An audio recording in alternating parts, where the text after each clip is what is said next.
আচ্ছা যাই হোক, তার স্মরণে আমরা একটু মানে শ্রদ্ধা জানাবো ফুল দিয়া।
আসসালামু আলাইকুম ওস্তাদ। ওয়ালাইকুম আসসালাম। আপনি ভালো আছেন তো ওস্তাদ? আলহামদুলিল্লাহ। আপনার শিল্পীরা কেমন আছে? একজন বিখ্যাত শিল্পীকে দেখতেছি এখানে, ফরিদা পারভিন। তো ওনার চরণে আপনি গানও বললেন। হ্যাঁ, ওনার স্মরণেই একটু লালন গীতের আমরা জানি যে একটু- হয়তোবা কিছুদিন আগে উনি ইন্তেকাল করছে। হ্যাঁ। সবাই তার জন্য দোয়া করি, সে যেন বেহেশত নসিব করুক আল্লাহ তাকে। তো ওস্তাদ আপনারা কি করতে যাচ্ছেন? আমরা কি করতে ম্যাডামকে চাচ্ছি নিয়ে। সেটা হলো কি, হয়তো আমরা ধীরে ধীরে কিন্তু অনেক কিছুই মানে আস্তে আস্তে হারায় ফেলতেছি। হারায় ফেলতেছি। ঠিক আছে, আমরা যাদেরকে স্মরণ করে সঙ্গীতগুলো একটু মানে ধরে রাখি, সেই বস্তুগুলো কিন্তু আমাদের কাছ থেকে চলে যাচ্ছে, জি। হারায় যাচ্ছে। আর এই যে সামনে যে দেখতে পাচ্ছ, আসলে কি বলবো, উনি হয়তো মানে লালনের একজন মানে সম্রাজ্ঞী। ঠিক আছে, কারণ উনি আমার মনে হয় খালি আমাদের দেশে না, গোটা বিশ্বেই উনি মানে লালন সম্রাজ্ঞী আখ্যায়িত পাইছে। কারণ এই যে ওনার যে মানে কি বলবো, ওনার গুণের কথা তো বলে আর শেষ করা যাবে না। ঠিক আছে, আমার বুদ্ধির উপর দেখছি যত লালনের বেশিরভাগ গানই উনি গাইছে। না না না, আর বেশিরভাগ না, বেশিরভাগ মানে 99%। হ্যাঁ, কারণ ওনার মতো গাওয়া, লালনের গাওয়া, লালনের গান গাওয়া কেউ ওরকম না, এত বড় ভাইরালিটি মাপের শিল্পী হবে কিনা আমি আর বলতে পারবো না, আমার মনে হয় হবে না। ঠিক আছে, তো শিল্পীরা সবাই ফরিদা ম্যাডামকে চেনেন তো? তো ওনার গান আমরা একটু শুনতে চাই। না গান তো অবশ্যই শুনবো, জি। কিন্তু তার আগে হয়তো উনি হয়তো আমাদের মাঝে আর নাই, তাই না? জি। তো ওনাকে আসলে একটু আমরা মানে শ্রদ্ধা জানাতে চাচ্ছি, সেটা হলো ফুল টুল দিয়ে। ঠিক আছে, জি। যেহেতু উনি বড় মাপের একজন সঙ্গীতাঙ্গনের ছিল। একজন উনি কিন্তু ওই খালি শুধু এই লালনই গায় নাই। ঠিক আছে, জি। ওনার কিছু ভিন্ন গান গাওয়া আছে যা মানে সারা জীবন হৃদয়ে বাজবে। যেমন ওই যে তোমরা ভুলে গেছো মল্লিকাদের নাম, এই গানটা কিন্তু ওনারই গাওয়া ছিল।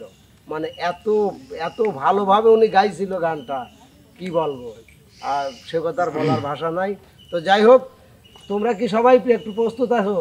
আমরা তো প্রিয় দর্শক, আসলে আমরা গানে যাওয়ার আগে তাকে একটু সম্মাননা জানাবো ফুল দিয়ে।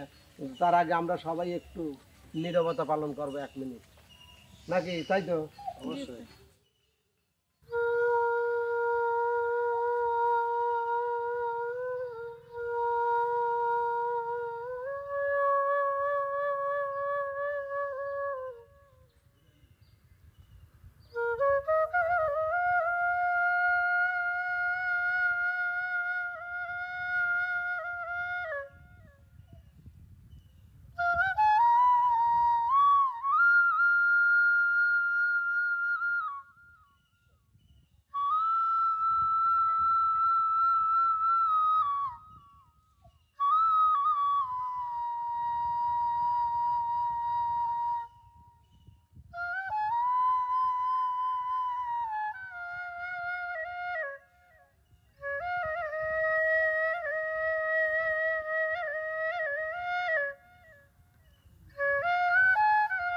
আচ্ছা যাই হোক, তার স্মরণে আমরা একটু মানে শ্রদ্ধা জানাবো ফুল দিয়া।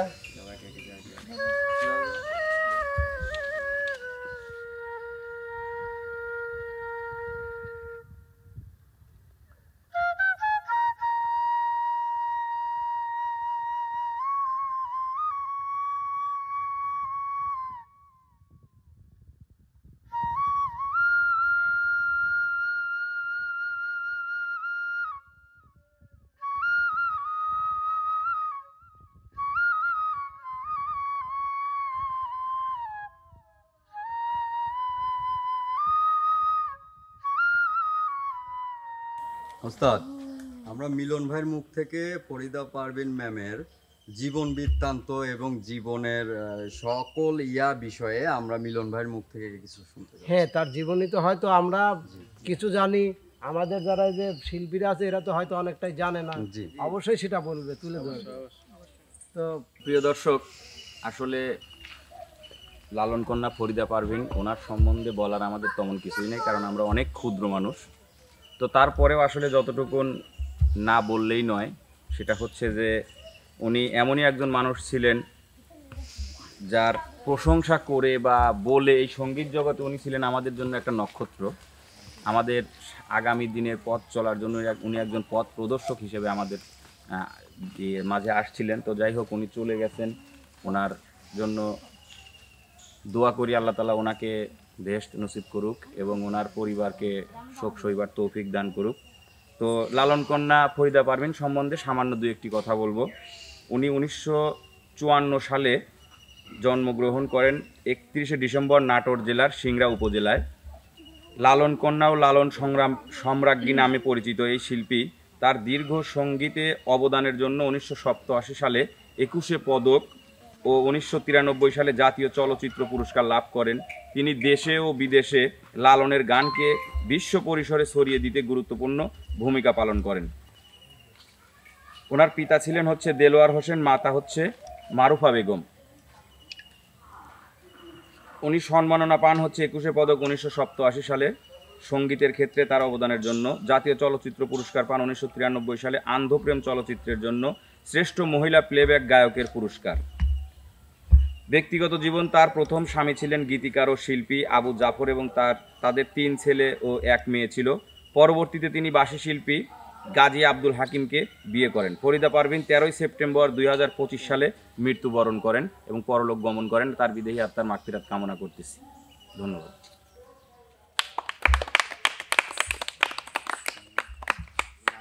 এবার আমরা চলে যাই একটু মানে তার, যেহেতু সে লালন সম্রাজ্ঞী ছিল নাকি, তার স্মরণেই আমরা একটু গান শুনি নাকি? ঠিক আছে।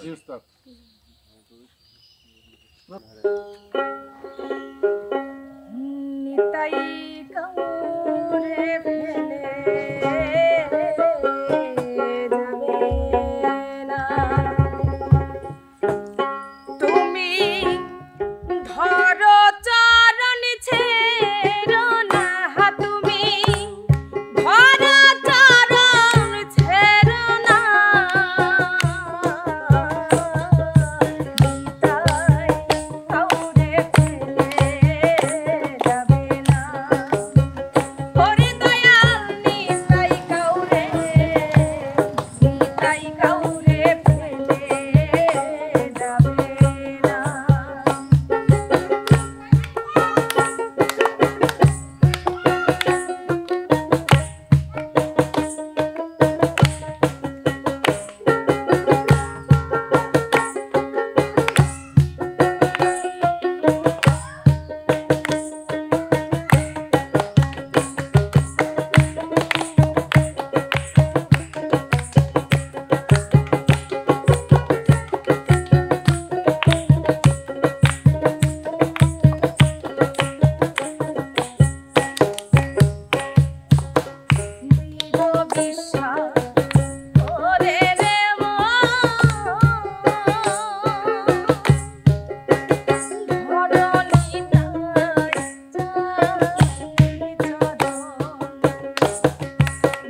এত অনেক সুন্দর একটা ধন্যবাদ, লালন। গানটা সুন্দর করে গাইছে। অনেকদিন লালনের গান শোনাও হয় না, জি ওস্তাদ। মনটা ভরে গেল। তো ওস্তাদ আমরা আরেকটা গান শুনতে চাই। হ্যাঁ, অবশ্যই অবশ্যই আর একটা গান নিয়ে আসবে আমাদের, মানে কি বলবো, যাকে আমরা আখ্যায়িত দিয়েছি বিচ্ছেদ রানী, কিন্তু সে বিচ্ছেদ রানী বলেই মানে তার মধ্যেই সীমাবদ্ধ না, তার বাইরেও কিন্তু কিছু জানে।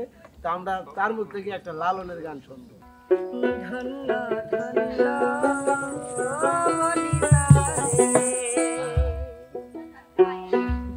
বেঁধেছে এমন ঘর, বেঁধেছে এমনই ঘর, শূন্যের ওপর বসা করে।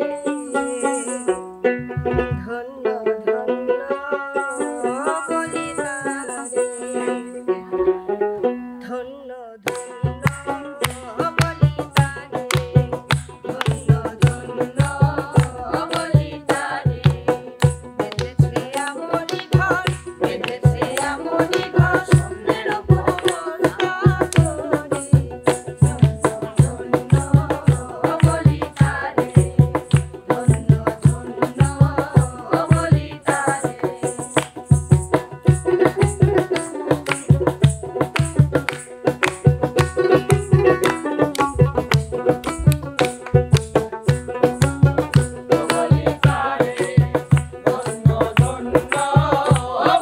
তারে।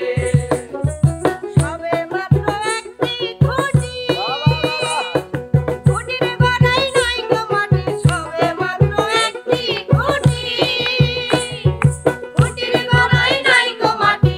কিসে ঘর হবে খাটি, কিসে ঘর হবে খাটি, ঝড়ে তুফানে এলে পরে। ধন্য ধন্য বলি তারে, ধন্য ধন্য বলি তারে।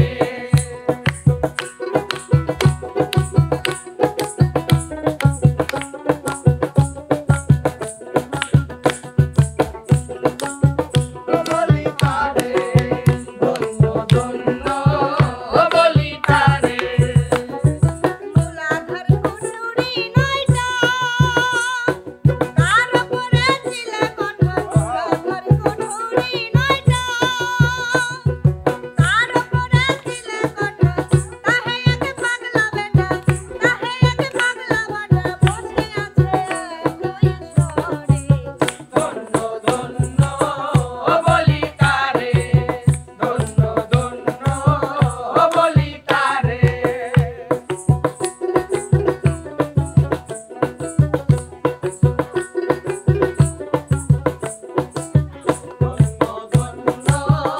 বলি তারে, ধন্য ধন্য বলি তারে। ওপর নিচে সারি সারি, সারে নয় দরজা তারি। ওপর নিচে সারি সারি, সারে নয় দরজা তারি। লালন গাই যেতে পারি, লালন গাই যেতে পারি, কোন দরজা খুলে পড়ে। ধন্য ধন্য বলি তারে, ধন্য ধন্য বলি তারে। বেঁধেছে এমনই ঘর, বেঁধেছে এমনই ঘর,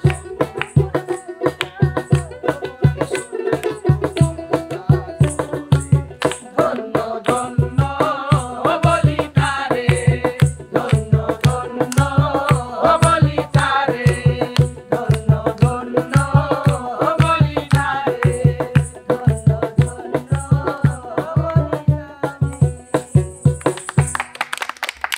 তো প্রিয় দর্শক, অসাধারণ। ধন্যবাদ আপনাকে বন্যা আপু। হ্যাঁ, জি ওস্তাদ বন্যাকে বলেন। অবশ্যই ধন্যবাদ। তো একটা মানে কথাই কিন্তু আমার উস্তাদজি বলতো যে যত করবে চর্চা তত হবে খরচা। তো আসল কথা হলো কি, যে হয়তো একটু ভুলভাল ছিল, এটা ক্ষমা সুন্দর দৃষ্টিতে দেখবেন। তো আসলে লালন, আসলে আমরা একটু চর্চা কমই করি, যার জন্য খরচাটার মানে একটু জায়গাটা ডিস্টার্ব, তাই তো নাকি? এই জন্য এটা ভুলটা কিন্তু বেশি। মানতে হবে। আর আমার মনে হয় লালন গাওয়ার মতো শিল্পী খুব কম, খুবই কম। কারণ লালনের গান এমন কিছু গান, এমন কিছু শব্দ ব্যবহার মানে যা করেছে সেগুলো আসলে আগে ভাবতে হয়। ওই গানগুলো বলতে গেলে আগে ভাবতে হয় যে এই গানের শব্দগুলো কি, কোথায় কি বলে গেছে। তো যাই হোক, আসল কথা হলো যে আমাদের শিল্পীরা হয়তো লালনে একটু চর্চা কমই করে, ভুল ত্রুটি অবশ্যই ক্ষমা সুন্দর দৃষ্টিতে দেখবেন। কিছু বলো? উস্তাদ আর কি বলবো, তো এই যে যেমন আমরা হয়তো আমাদের দেশে হয়তো অনেক মানে লোকসঙ্গীতের শিল্পী, মানে আধুনিক শিল্পী, অনেক শিল্পী কিন্তু আমরা হয়তো হারিয়ে ফেলছি, তাই না? যেমন এই যে আমাদের শিল্পীরা এখনো কিন্তু হয়তো এগুলো তাদের অজানা, বা হয়তো কেউ জানায় নাই, বা তারাও জানার চেষ্টা করে না। আমাদের দেশে কিন্তু প্রতিবাদী কণ্ঠশিল্পী অনেক, ঠিক আছে? এই যে আমাদের এখানে শিল্পী যারা আছে, এক একজনের নাম কি তোমরা বলতে পারবে? প্রতিবাদী কণ্ঠের শিল্পী কোনগুলা? পারবে না, তাই না? এই যে যেমন আমাদের শ্রদ্ধেয় আব্দুল জব্বার, উনি কিন্তু প্রতিবাদী একজন কণ্ঠের অধিকারী ছিল, ঠিক আছে? ওনার কণ্ঠে এমনও মানে কিছু আমরা আপাতত দেখতে পারি যে ওনার ওই কণ্ঠের মাধ্যমে কিন্তু এই দেশের যুদ্ধের একটা সম্পৃক্ততা মানে জড়ানো আছে। যে আমরা যে ৭১ যে স্বাধীন করেছে আমাদের দেশে, সেই তার কণ্ঠের মধ্যে কিন্তু সেটাও কিন্তু জড়ানো। এই যে প্রতিবাদী একজন কণ্ঠের স্বর আব্দুল জব্বার, এগুলো জানা লাগবে। না জানলে তো হয়তো তার সম্বন্ধে, আমি যদি এখন তাকে শ্রদ্ধা জানাইতে যাই, তার সম্বন্ধে কিছু জানতে হবে। তো যাই হোক প্রিয় দর্শক, অনেক কথাই বললাম, ভুল বেদব হলে ক্ষমা সুন্দর দৃষ্টিতে দেখবেন। আয়োজনটা কেমন ছিল সেটা জানাবেন কমেন্ট বক্সে। যদি ভালো লাগে লাইক কমেন্ট শেয়ার করে MK টিমের পাশে থাকবেন। তো যাচ্ছি ফের বাবার অন্য আয়োজন নিয়ে, সে পর্যন্ত ভালো থাকবেন, সুস্থ থাকবেন। আল্লাহ হাফেজ।